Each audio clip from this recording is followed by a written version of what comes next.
In the Ryan Murphy world of American Horror Story, I played Tate Langdon. He was just crazy. A teenager, kind of love-obsessed with Violet and, wanted to be in this relationship with her, but also was seriously chemically imbalanced and had a horrible childhood and kind of a monster. And then who after Tate? Kit Walker, who was kind of your everyman who was in an interracial relationship and then got abducted by aliens. He came back seemingly insane to everybody else, but he was just sort of living his truth. And he was, put in an insane asylum.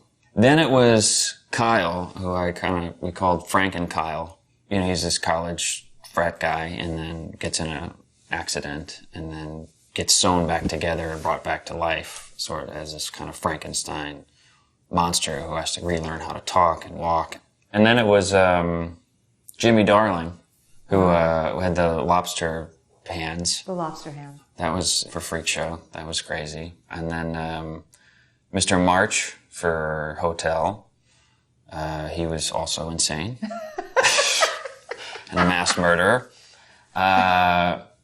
He was kind of based off of H.G. Wells. And then I did Edward Mott, who was the great-grandfather of Dandy Mott. Edward Mott died. And then I played Rory. Don't know his last name. And he was the actor that was playing Edward Mott. Yes. I was playing a person who played a person who had died. I played that person, and then I also died as that person. Both of them died. We did Kai Anderson, who was the last installment of Horror Stories, who was also insane. And, just a total megalomaniac, and has this cult that he's formulating. It was like this cult where he brings these people in and does this pinky power and tries to lure them in and make them tell the absolute truth and sort of figures out your weaknesses and then capitalizes on that and sucks you into the cult and tries to empower you and make you feel good about yourself and also, chastises you with negativity.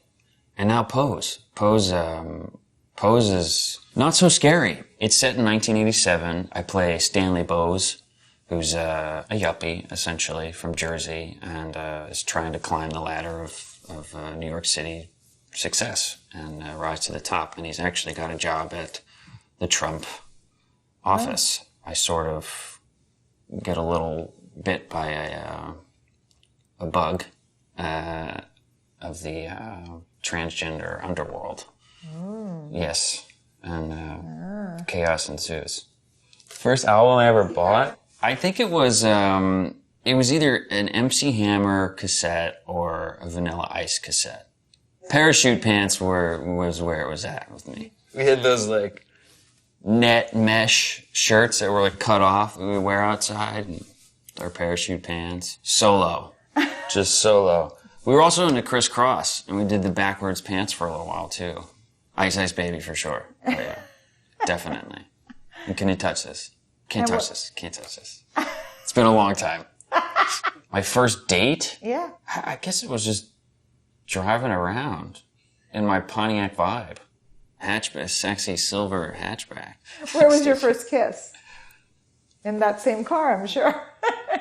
No, it was probably Spin the Bottle back in St. Louis. It's always weird. You got the crush on the one girl, and then you end up getting the other girl, or she gets it for your friend, and you're like, oh, damn, So it's hard to match up with the girl you really want to kiss, but then when you finally do, it's like, oh my God, your chest is pounding, and it's a little too wet and weird, and yeah. Well, first it was the Olsen twins, for sure. They kind of got me out to L.A. I was like, I gotta meet him. I was a big fan of Shia LaBeouf and Even Stevens, and was like, oh man, I would love to be on the Disney Channel. I met Ashley. She's sweet. I was a little nervous, but she was cool. By that time, my crush had changed and moved on.